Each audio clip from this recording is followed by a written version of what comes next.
Hi everyone, welcome to Telugu stock channel. మీరు trading చేసేటప్పుడు ఏదైనా ఒక స్టాక్ని బై చేయగానే పెరగాలి అండ్ అలాగే సెల్ చేయగానే పడిపోవాలి అని అనుకుంటున్నారా? ఒకవేళ మీరు అలాంటి ట్రేడింగ్ చేయాలి అని అనుకుంటే మీరు హై వేవ్ క్యాండిల్ స్టిక్స్ దగ్గర కనుక ట్రేడ్ చేస్తే మీకు చాలా మంచి ప్రాఫిట్స్ చాలా తొందరగా రావడానికి ప్రాబబిలిటీ ఉంటుంది. సో ఈ వీడియోలో మనం ఈ హై వేవ్ క్యాండిల్ స్టిక్స్ అంటే ఏంటి, వీటిని ఎలా ట్రేడ్ చేయాలి అండ్ అలాగే ఎలా స్కాన్ చేయాలి అనే విషయాల్ని మనం నేర్చుకుందాం. సో ఫస్ట్ ఆఫ్ ఆల్, ఏదైనా ఇలా ఒక పెద్ద వైట్ కలర్ క్యాండిల్ లేదా గ్రీన్ కలర్ క్యాండిల్ కనపడితే ఒక స్ట్రాంగ్ బై అని అనుకుంటాం, లేదా ఒక బ్లాక్ కలర్ క్యాండిల్ లేదా రెడ్ కలర్ క్యాండిల్ ఇలా పెద్దది వచ్చింది అని అనుకుంటే స్ట్రాంగ్ సెల్ అనుకుంటాం.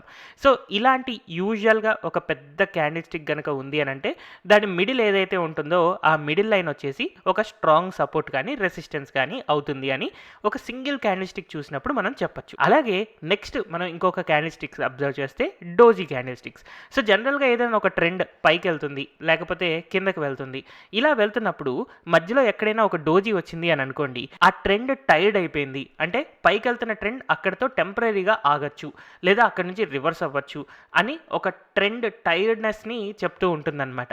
సో ఇలాగా డోజీస్ వచ్చినప్పుడు మనం ఆ పర్టికులర్ స్టాక్లో అలాంటి సెంటిమెంట్ని ఊహించుకోవాలి. తర్వాత స్పిన్నింగ్ టాప్. ఆల్రెడీ ఒక ట్రెండ్లో ఇలా పైకి వెళ్తున్నప్పుడు లేకపోతే పడుతున్నప్పుడు ఇలాంటి స్పిన్నింగ్ టాప్ సిగ్నల్స్ మనకి వస్తూ ఉంటాయి. సో ఇలాంటి స్పిన్నింగ్ టాప్ సిగ్నల్స్కి కలర్ అనేది పెద్దగా ఇంపార్టెంట్ కాదు. అది గ్రీన్ కలర్ క్యాండిలా రెడ్ కలర్ క్యాండిలా అనేది పెద్ద ఇంపార్టెంట్ కాదు, కానీ యూజువల్గా ఇవి రివర్సల్స్ అని చెప్తూ ఉంటాయి లేదా అంతకుముందు ట్రెండ్ ఏదైతే ఉందో అది వీక్ అయిపోయింది అని చెప్తుందనమాట. సో ఈ హై వేవ్ ప్యాటర్న్స్కి జనరల్గా బాడీ అనేది చాలా చిన్నగా ఉంటుందన్నమాట. ఇలాగా క్యాండిల్ బాడీ అనేది చాలా చిన్నగా ఉంటుంది. అండ్ నెక్స్ట్ కలర్ అనేది పెద్దగా ఇంపార్టెంట్ కాదు. అండ్ షాడోస్ ఉన్నాయి చూసారా కింద ఈ పార్ట్, ఇవి చాలా పెద్దగా ఉంటాయి. అలాంటప్పుడు మనం దాన్ని హై వేవ్ క్యాండిల్ అని అనుకుంటాం అనమాట. సో సింపుల్గా మనం అర్థం చేసుకోవడానికి ట్రై చేస్తే ఈ హై వేవ్ క్యాండిల్స్ వచ్చినప్పుడు ఒక కన్ఫ్యూజన్ వస్తుంది అండ్ ఆ కన్ఫ్యూజన్ కూడా చాలా పెద్ద కన్ఫ్యూజన్. సో హై వేవ్ అంటేనే హై కన్ఫ్యూజన్. మరి ఈ హై కన్ఫ్యూజన్లో ఉన్నప్పుడు మనం ట్రేడ్ చేయకూడదు. కన్ఫ్యూజన్ నుంచి బయటికి వచ్చిన తర్వాత మనం ట్రేడ్ చేస్తే చాలా తొందరగా మనకి ప్రాఫిట్స్ వస్తాయి. సో ఇక్కడ మనం చూస్తే మనకి డోజీ ఉంది, డోజీ అన్న కన్ఫ్యూజనే, స్పిన్నింగ్ టాప్ అన్న కన్ఫ్యూజనే, హై వేవ్ అన్న కన్ఫ్యూజనే. ఒకవేళ డోజీ అనేది ఒక 30% కన్ఫ్యూజన్ అనుకోండి, స్పిన్నింగ్ టాప్ 50% కన్ఫ్యూజన్ అనుకుంటే హై వేవ్ అనేది 70 to 80% కన్ఫ్యూజన్. సో ఇక్కడ మనం కన్ఫ్యూజ్ అవుతున్నాం కాబట్టి క్లారిటీ వచ్చిన తర్వాత ట్రెండ్ అనేది చాలా స్ట్రాంగ్గా పైకి వెళ్తుంది లేదా చాలా స్ట్రాంగ్గా కిందకి వెళ్తుంది. సో ఆ స్ట్రాంగ్ ట్రెండ్లో మనం ఎంట్రీ ఇచ్చాము అని అంటే అలాంటప్పుడు మనకి చాలా మంచి ప్రాఫిట్స్ వస్తాయి. అయితే ఈ హై వేవ్ ప్యాటర్న్ని టెక్స్ట్ బుక్ పరంగా మనం ఒకలాగా ఫాలో అవ్వచ్చు లేదా నా ప్రాక్టికల్ ఎక్స్పీరియన్స్ ప్రకారం ఇంకొకలాగా ఫాలో అవ్వచ్చు. సో టెక్స్ట్ బుక్ మెథడ్లో ఏమవుతుంది అంటే హై వేవ్ క్యాండిల్స్కి అట్లీస్ట్ ఈ క్యాండిల్ బాడీ ఉంది చూసారా, రెక్టాంగిల్ పార్ట్ అనేది, ఒకవేళ ఈ పార్ట్ మొత్తం మనం అబ్జర్వ్ చేస్తే టెక్స్ట్ బుక్ రూల్స్ ప్రకారం 10% to 20% అయినా మొత్తం ఈ లెంత్లో ఉండాలన్నమాట. అంటే ఈ హై మైనస్ లో గనక చేస్తే మనకు ఒక 100 పాయింట్స్ ఉందనుకోండి, అలాంటప్పుడు ఈ క్యాండిల్ బాడీ అనేది అట్లీస్ట్ 10 to 20 పాయింట్స్ ఉంటేనే హై వేవ్ ప్యాటర్న్ కింద కన్సిడర్ చేస్తారు. బట్ నేను నా practical experience wise just 10 to 20% కాదు, జస్ట్ 20% బిలో అనుకుంటున్నా. అంటే ఒకవేళ మనకి ఇలా లాంగ్ లెగ్డ్ డోజీ వస్తుంది కదా, సో ఇలా లాంగ్ లెగ్డ్ డోజీ అంటే ఓపెన్ క్లోజ్ రెండు ఒక దగ్గర అయినా కూడా నేను దాన్ని హై వేవ్ క్యాండిల్ కిందే కన్సిడర్ చేసుకుంటాను. అది నా ఎక్స్పీరియన్స్ వైజ్. సో ఎందుకు అలా అనుకుంటున్నాను అని మీకు తెలియడం కోసం దీని వెనకాల ఉన్న కాన్సెప్ట్ తెలియాలి. డెప్త్లో గనక మనం వెళ్తే ఇక్కడ ఏం జరుగుతుంది, స్టాక్ ప్రైస్ మధ్యలో ఎక్కడో ఓపెన్ అవుతుంది. ఓపెన్ అయిన తర్వాత ఒకసారి చాలా పెద్ద బిగ్ బయింగ్ వచ్చేసి బాగా పెరిగింది బట్ సస్టైన్ అవ్వలేదు, పడిపోయింది అక్కడ నుంచి. తర్వాత చాలా పెద్ద ఫాల్ వచ్చేసి ఇక్కడ దాకా పడింది బట్ అక్కడ సస్టైన్ అవ్వలేదు, రివర్సే పెరిగింది. సో ఇలాగా ఒక పెద్ద కన్ఫ్యూజన్ క్రియేట్ చేసిందనమాట. సో ఈ పెద్ద కన్ఫ్యూజన్ క్రియేట్ చేసి జస్ట్ 10 to 20% రేంజ్లో అక్కడే మనకి ఆగిపోయింది. బట్ అదే 0 to 10% అయితే ఏమవుతుంది, పెద్ద డిఫరెన్స్ ఏం లేదు కదా. సో ఇలాంటప్పుడు అది యాక్చువల్గా అయితే మనకి ఇలాగా ఒక లాంగ్ లెగ్డ్ డోజీ అవుతుందన్నమాట. సో దీనికి కూడా ఆల్మోస్ట్ ఆల్ సేమ్ జరుగుతుంది కదా. ఇక్కడ నుంచి ఒకసారి పెద్దగా వెళ్ళింది బట్ బయర్స్ అక్కడ స్ట్రాంగ్గా ఉండలేకపోయారు, పడిపోయింది. తర్వాత బాగా పడిపోయింది, ఇక్కడ సెల్లర్ స్ట్రాంగ్గా ఉండలేకపోయారు, రివర్స్ అయ్యి నార్మల్గా వచ్చేసింది అండ్ ఒక పెద్ద కన్ఫ్యూజన్ని క్రియేట్ చేసింది.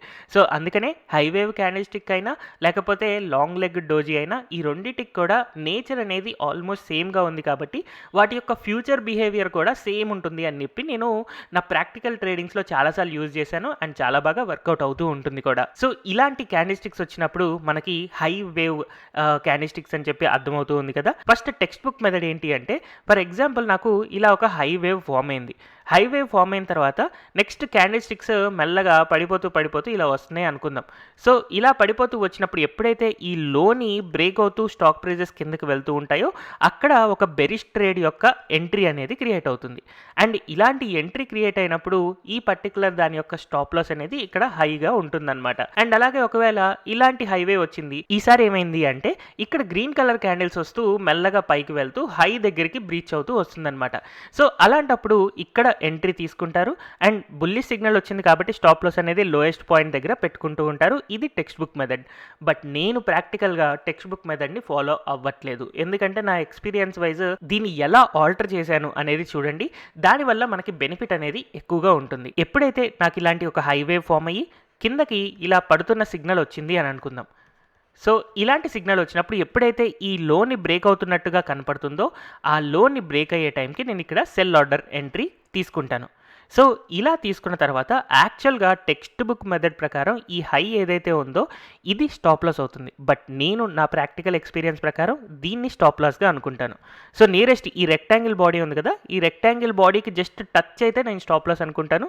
సో ప్రాక్టికల్గా మనం అబ్జర్వ్ చేస్తే బెటర్ స్టాప్ లాస్ ఏంటి అంటే ఇది. సో ఫస్ట్ ఆఫ్ ఆల్ నేను ఇలా స్టాప్ లాస్ని డిఫైన్ చేసుకున్న తర్వాత ఫస్ట్ ఇది ఎన్ని పాయింట్స్ ఉంది అని చూసుకుంటాను. ఫర్ ఎగ్జాంపుల్ 50 పాయింట్స్ ఉంది అని అనుకుందాం. సో ఇక్కడ నేను ఒక 100 క్వాంటిటీ కనుక బై చేస్తే ఏదైనా స్టాక్కో లేకపోతే బ్యాంక్ నిఫ్టీకో ఆర్ నిఫ్టీకో ఏ దానికైనా సరే ఇలా ఎప్పుడైతే ఒక 50 పాయింట్స్ నాకు స్టాప్ లాస్ కనపడుతుందో నేను ఇక్కడ 100 క్వాంటిటీ బై చేస్తే 50 రూపీస్ టార్గెట్ హిట్ అవ్వగానే నేను ఇక్కడ దాదాపుగా 50 క్వాంటిటీ అంటే 50% క్వాంటిటీ, ఇప్పుడు 100 షేర్లు కొంటే 50 షేర్స్ అమ్మేస్తాను అనమాట. సో ఇక్కడ నా ఫస్ట్ టార్గెట్ హిట్ అయిపోతుంది. తర్వాత సెకండ్ టార్గెట్కి నేను ఏం చేస్తాను అంటే మొత్తం ఈ హై వేవ్ లెంత్ ఎంత ఉంది అనేది నేను కన్సిడర్ చేసుకుంటాను. ఫర్ ఎగ్జాంపుల్ ఇది 120 పాయింట్స్ ఉంది అని అనుకుంటున్నాను. సో నా సెకండ్ టార్గెట్ ఏంటి అంటే 120 రీచ్ అయినప్పుడు రిమైనింగ్ 50 షేర్స్ని సెల్ చేస్తూ ఉంటాను అనమాట. అయితే కొన్నిసార్లు చాలా మ్యాజికల్గా జరుగుతూ ఉంటుంది. కాసేపట్లో ఆ మ్యాజిక్ ఏంటి అనేది మనం చూద్దాం. అయితే ప్రెజెంట్ ఇదైతే అర్థమైంది కదా, బట్ క్లారిటీ కోసం ఇంకొక ట్రేడ్ కూడా బై సైడ్ అబ్జర్వ్ చేద్దాం. సో ఇలా ఒక పెద్ద హై వేవ్ క్యాండిల్ వచ్చిన తర్వాత చాలా పెద్ద కన్ఫ్యూజన్ క్రియేట్ అయింది కదా, మెల్లగా క్యాండిల్ స్టిక్స్ ఇలాగా ట్రేడ్ అవుతూ నార్మల్గా ఒక పర్టికులర్ టైంకి ఈ హైని బ్రేక్ అవుతూ పైకి వెళ్తుంది అని అనుకుందాం. సో ఇక్కడ ఎంట్రీ అవుతుంది. ఎంట్రీ అయినప్పుడు స్టాప్ లాస్ ఎక్కడ ఒకసారి మీరే ఆలోచించండి. చాలా సింపుల్ లాజిక్. ఈ రెక్టాంగిల్ బాడీ ఉంది కదా, ఈ రెక్టాంగిల్ బాడీ దగ్గర ఇక్కడ మనం స్టాప్ లాస్ పెట్టుకుంటాం. సో స్టాప్ లాస్ పెట్టుకున్న తర్వాత ఫర్ ఎగ్జాంపుల్ ఇది 100 పాయింట్స్ ఉంది అని అనుకుందాం, ఇక్కడ నుంచి ఇక్కడ దాకా. సో 100 పాయింట్స్ అనేది నా ఫస్ట్ టార్గెట్ అవుతుంది, టార్గెట్ 1. సో ఒకవేళ నా టార్గెట్ 1 హిట్ అయింది అని అంటే ఇక్కడ నేను ఎగ్జిట్ అవుతాను, అది కూడా 50%. అండ్ టార్గెట్ 2 ఎలా పెట్టుకుంటాను, ఇక్కడ నుంచి ఇలా పెట్టేసుకొని టార్గెట్ 2 ఇది నాకు ఫర్ ఎగ్జాంపుల్ 250 పాయింట్స్ ఉంది అని అనుకుందాం. సో 250 పాయింట్స్ అనేది నేను నా టార్గెట్ 2గా ఉంచుకుంటాను. అయితే ఎప్పుడైతే ఒకసారి నాకు టార్గెట్ 1 హిట్ అయింది అని అనుకోండి ఇలా పైకి వెళ్ళి, సో ఇలా నాకు వన్స్ టార్గెట్ 1 హిట్ అయిన తర్వాత కొన్నిసార్లు నేను ట్రైలింగ్ స్టాప్ లాస్ ఈ ఎంట్రీ లెవెల్కి మళ్ళీ రివర్స్ వచ్చేస్తే ఇక్కడ నేను ఎగ్జిట్ అవ్వాలి అని అనుకుంటున్నాను. ఇదే నా మ్యాజిక్ ఫార్ములా అనమాట. సో దీనివల్ల ఏంటి, అట్లీస్ట్ 50% ప్రాఫిట్ మనం బుక్ చేసేసుకున్నాము.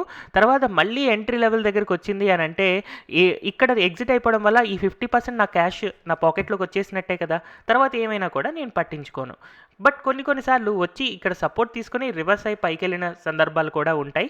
బట్ మనం రిగ్రెట్ అవ్వకూడదు, ఎందుకంటే మనం ఆల్రెడీ ప్రాఫిట్లో బయటకు వచ్చేసాం కాబట్టి. కానీ కొన్నిసార్లు ఏం జరుగుతుంది అంటే ఎప్పుడైతే ఇలాగా ఈ ఎంట్రీ లెవెల్ దాకా వస్తుందో అక్కడ నుంచి ఒక స్టీప్ ఫాల్ వచ్చేసి దీన్ని కూడా బ్రేక్ అయిపోయి కిందకి వెళ్ళిపోతూ ఉంటుంది.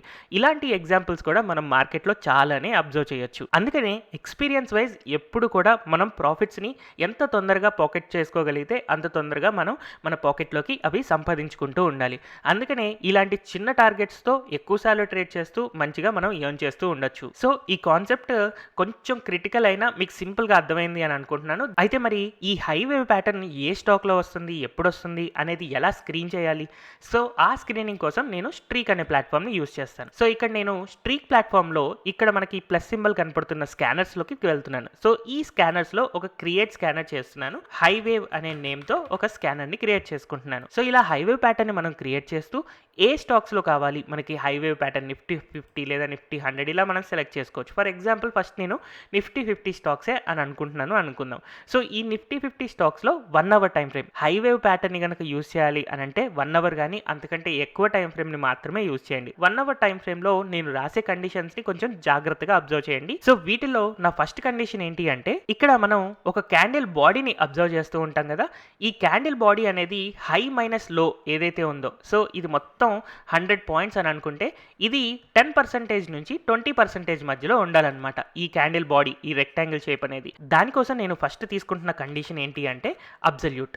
సో అబ్సల్యూట్ అనే కండిషన్లో ఫస్ట్ ఆఫ్ ఆల్ నేను క్లోజ్ మైనస్ ఓపెన్ అనే కండిషన్ని తీసుకుంటాను. సో క్లోజ్ తర్వాత కండిషన్స్లో మనం యాడ్ చేసుకొని మైనస్ తర్వాత ఓపెన్ అనే కండిషన్ నేను తీసుకుంటాను. సో ఈ ఓపెన్ ఆప్షన్ని నేను సెలెక్ట్ చేసుకుని డన్ క్లిక్ చేస్తున్నాను. సో ఇలాగా అబ్సల్యూట్లో బ్రాకెట్ లోపల క్లోజ్ మైనస్ ఓపెన్ అని రాసిన తర్వాత నెక్స్ట్ యాడ్ కండిషన్లో మనం లోవర్ దెన్ అనే కండిషన్ మనం తీసుకోవాలి. మనం ఒక బ్రాకెట్ అనే కండిషన్ని యాడ్ చేసుకుంటాం. సో ఈ బ్రాకెట్ లోపల మనం ఏం రాస్తాము అని అంటే హై మైనస్ లో రాస్తాం. సో హై సెలెక్ట్ చేసుకుని డన్ క్లిక్ చేసిన తర్వాత అగైన్ ఆపరేటర్స్లో మైనస్ సెలెక్ట్ చేసుకుని నెక్స్ట్ లో అనే కండిషన్ని మనం సెలెక్ట్ చేసుకోవాలి. సో లో టైప్ చేసుకొని దాన్ని డన్ క్లిక్ చేద్దాము. ఇలా చేసిన తర్వాత యాడ్ కండిషన్స్లోకి వెళ్ళి మనం ఇక్కడ బ్రాకెట్ని క్లోజ్ చేయాలి. సో బ్రాకెట్ ఆప్షన్లోకి వెళ్ళి బ్రాకెట్ని క్లోజ్ చేస్తున్నాను. ఇప్పుడు ఇది 20% కంటే తక్కువ ఉండాలి కాబట్టి దీన్ని మల్టిప్లైడ్ బై నెంబర్ అనే ఆప్షన్ మనం తీసుకొని దాంట్లో నెంబర్ వచ్చేసి 0.2 ఎంటర్ చేసుకోవాలి. అంటే 20% అని మనకు అర్థమవుతుంది. సో ఇలా absolute of close minus open lower than high minus low into 0.2 తీసుకున్నాం. సో ఇప్పుడు మనం ఏం రాసాము, ఈ రెక్టాంగిల్ పోర్షన్ అనేది 20% తక్కువ ఉండాలి హై మైనస్ లో కంటే రాసాం కదా. బట్ 10% కంటే ఎక్కువ ఉండాలి కదా, అది రాయాలి కదా. దీనికి సింపుల్గా నేను ఏం చేస్తున్నా, ఈ కోడ్ అంతా మళ్ళీ రాయకుండా ఇక్కడ కాపీ ఆప్షన్ ఉంది. సో కాపీ ఆప్షన్ సెలెక్ట్ చేసుకొని ఇక్కడ క్లిక్ చేస్తున్నాను. క్లిక్ చేసేస్తే ఇక్కడ పేస్ట్ ఆప్షన్ వచ్చింది చూసారా. సో పేస్ట్ సెలెక్ట్ చేసుకుంటాను. Such that absolute of close minus open వచ్చింది కదా, ఇక్కడ లోవర్ దెన్ ఉంది కదా, ఈ కండిషన్ని నేను హయ్యర్ దెన్కి మార్చుకుంటాను అనమాట. సో హయ్యర్ దెన్ కింద కన్వర్ట్ చేసుకుని హై మైనస్ లో ఇంటూ 0.2 ఉన్న నెంబర్ని 0.1 కింద కన్వర్ట్ చేస్తున్నాను. సో ఇలా మనకు కాపీ పేస్ట్ ఆప్షన్ ఉండడం వల్ల చాలా సింపుల్ అయిపోతుంది మనకు వర్క్ కోడ్ రాయడంలో కూడా. సో నెక్స్ట్ మనం తెలుసుకోవాల్సింది ఏంటి అంటే యూజువల్గా ఇలాగా లాంగ్ లెగ్ డోజీ వచ్చినా పర్వాలేదు, మనకి హైవే వచ్చినా పర్వాలేదు, కానీ ఒకవేళ మనకి హ్యామర్ కానీ ఇన్వర్టెడ్ హ్యామర్ కానీ వస్తే ఇదే టెక్నిక్ యూజ్ చేయకూడదు అనమాట. ఎందుకు అంటే ఈ హైవేవ్ కాన్సెప్ట్లో నేర్చుకుంది ఏంటి అంటే మనం బయ్యర్స్కి సెల్లర్స్కి మధ్యలో ఫైట్ జరిగి మధ్యలో ఎక్కడో ఆగిందనమాట. ఇలాంటప్పుడు చాలా పెద్ద కన్ఫ్యూజన్ ఉంది. కానీ అదే ఒకవేళ హ్యామర్ ఫామ్ అయింది అని అనుకోండి, అలాంటప్పుడు ఇంత పెద్ద ఫైట్ జరిగింది కానీ ఓన్లీ సెల్లర్స్ మధ్యలో ఫైట్ జరిగింది. ఈ సెల్లర్స్ మధ్యలో ఫైట్ జరిగి నార్మల్ స్టేజ్కి వచ్చేసింది. అందుకని ఇది డబల్ సైడెడ్ ఫైట్ కాదు. ఇక్కడ మనం హైవేవ్లో అబ్జర్వ్ చేసేది డబల్ సైడెడ్ ఫైట్, ఇది ఓన్లీ సింగిల్ సైడెడ్ ఫైట్ అనమాట. సో ఈ సింగిల్ సైడెడ్ ఫైట్ని మనం కరెక్ట్గా నమ్మలేము, అందుకోసమనే హ్యామర్స్ని మనం యూజ్ చేయకూడదు. సో దానికోసం నేను రాస్తున్న కండిషన్స్ ఏంటి అనేది మీరు అబ్జర్వ్ చేయండి. సో ఫస్ట్ ఆఫ్ ఆల్ నేను ఇక్కడ బ్రాకెట్ ఆప్షన్ యూజ్ చేస్తున్నాను. సో బ్రాకెట్లోకి వెళ్ళి ఇక్కడ యాడ్ చేస్తున్నాను అండ్ ఇక్కడ హై మైనస్ ఓపెన్ అనే కండిషన్ నేను తీసుకోవాలి. సో హై డన్ తర్వాత మైనస్ అనే కండిషన్ తర్వాత యాడ్లో అగైన్ ఓపెన్ అనే కండిషన్ మనం తీసుకొని క్లిక్ చేసి సెలెక్ట్ చేసుకుంటాం. తర్వాత బ్రాకెట్ క్లోజ్ దీంతో. సో బ్రాకెట్ క్లోజ్ చేస్తున్నాను. ఈ కండిషన్ హయ్యర్ దెన్ ఉండాలి అని అనుకుంటున్నాను. నెక్స్ట్ అగైన్ అబ్సల్యూట్ అనే కండిషన్ మనం తీసుకోబోతున్నాం. సో యూజువల్గా క్లోజ్ ఓపెన్ మధ్యలో కండిషన్ వచ్చినప్పుడు అబ్సల్యూట్ యూజ్ చేసుకుంటాము. సో అబ్సల్యూట్లో అగైన్ నేను క్లోజ్ మైనస్ ఓపెన్ సెలెక్ట్ చేసుకోవాలి. సో అందుకని క్లోజ్ సెలెక్ట్ చేశాను, తర్వాత మైనస్ అండ్ అలాగే నెక్స్ట్ ఓపెన్ నేను సెలెక్ట్ చేసుకుంటున్నాను. సో ఇలా ఓపెన్. సో ఇలా మనకి absolute of close minus open అయిన తర్వాత ఈ ఇంటూని యాడ్ చేసిన తర్వాత అగైన్ యాడ్ కండిషన్స్లోకి వెళ్ళి మనం నెంబర్ అనే కండిషన్ మనం తీసుకోవాలి. సో ఈ నెంబర్లో మనం ఎంటర్ చేయాల్సిన నెంబర్ వచ్చేసి 0.2, 20% కంటే ఎక్కువ ఉండాలి అని చెప్పి మనం అనుకుంటాం అనమాట. సో ఇదే కండిషన్ని నేను ఇప్పుడు కాపీ పేస్ట్ చేస్తున్నాను.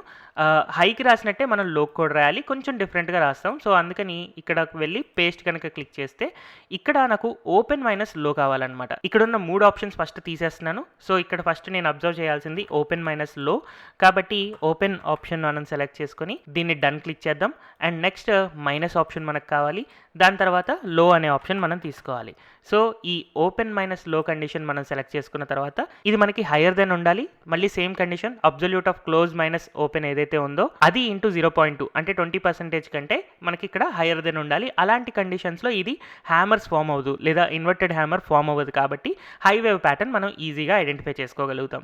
సో ఇలాగ నిఫ్టీ 50లో ప్రజెంట్ లాస్ట్ 1 అవర్లో ఏదైనా ఒక హై వేవ్ ఫామ్ అయిందా లేదా అని స్కాన్ చేయడం కోసం ఇక్కడ సేవ్ అండ్ స్కాన్ కనుక నేను చేస్తే జస్ట్ 3 స్టాక్స్లో మాత్రమే మనకి హై వేవ్ ప్యాటర్న్ అనేది ఫామ్ అయిందంట 1 అవర్ టైం ఫ్రేమ్లో. యాక్చువల్గా ఇక్కడ నాకు 3 ఆప్షన్స్ ఉన్నాయి, బట్ నేను నా ఆప్షన్స్ని పెంచుకోవాలి అని అనుకుంటున్నాను. అలాంటప్పుడు నిఫ్టీ 50 కాకుండా నిఫ్టీ 100 సెలెక్ట్ చేసుకుని మనం స్కాన్ అండ్ సేవ్ చేసుకుంటే మేబీ నెంబర్ ఆఫ్ స్టాక్స్ ఎక్కువ రావచ్చు. సో ఇక్కడ అబ్జర్వ్ చేస్తే 10 స్టాక్స్ వచ్చాయి నిఫ్టీ 100 మనం సెలెక్ట్ చేసుకున్నప్పుడు. సో మనం ఏదైనా స్టాక్ని సెలెక్ట్ చేసుకొని దాని చార్ట్ చూసుకొని కొంచెం ఎక్కడ ఎక్కువ మనకి టార్గెట్ రావడానికి ఛాన్స్ ఉందో ఆ ప్లేసెస్లో మనం కనుక ట్రేడ్ చేస్తున్నాము. టార్గెట్ 1 అండ్ టార్గెట్ 2 పెట్టుకుని టార్గెట్ 1 హిట్ అవ్వడమే మన మెయిన్ ఎయిమ్ అనమాట. చాలా ఈజీగా హిట్ అయిపోతుంది. మనం బై చేయగానే చాలా తొందరగా టార్గెట్ని రీచ్ అవ్వడానికి ఛాన్స్ ఉంటుంది. టార్గెట్ 2 హిట్ అవ్వడానికి మనకు కొంచెం లక్ ఉండాలి. సో టార్గెట్ 2 హిట్ అయింది అని అంటే హ్యాపీ, లేదు హిట్ అవ్వకపోయినా హ్యాపీయే, ఎందుకంటే టార్గెట్ 1 లోపు 50% ప్రాఫిట్తో బయటకు వచ్చేస్తాం. ఒకవేళ మనకి నో ప్రాఫిట్ నో లాస్ దగ్గరకు వస్తే రిమైనింగ్ది కూడా ఎగ్జిట్ అయిపోతాం. హ్యాపీగా ప్రాఫిట్ని మాత్రమే తీసుకుంటూ ఉంటాం. హోప్ ఈ వీడియో ద్వారా నార్మల్గా గ్రీన్ క్యాండిల్, రెడ్ క్యాండిల్ లేదా డోజీ, స్పిన్నింగ్ టాప్ ఇట్లాంటివి కాకుండా కొత్త కాన్సెప్ట్ హై వేవ్ అనే కాన్సెప్ట్ నేర్చుకున్నారు. అండ్ చాలా పెద్ద కన్ఫ్యూజన్ క్రియేట్ అయిన తర్వాత వచ్చే క్లారిటీ కాబట్టి చాలా తొందరగా ప్రాఫిట్స్ ఎర్న్ చేయడానికి ప్రాబబిలిటీ ఎలా ఉంది అండ్ ఈ ఎగ్జాంపుల్స్ అన్నీ మీకు బాగా అర్థమయ్యాయి అని అనుకుంటున్నాను. Thank you everyone for watching this video. ఒకవేళ ఈ వీడియో కనుక మీకు నచ్చినట్టయితే don't forget to like, share and subscribe to Telugu stock channel.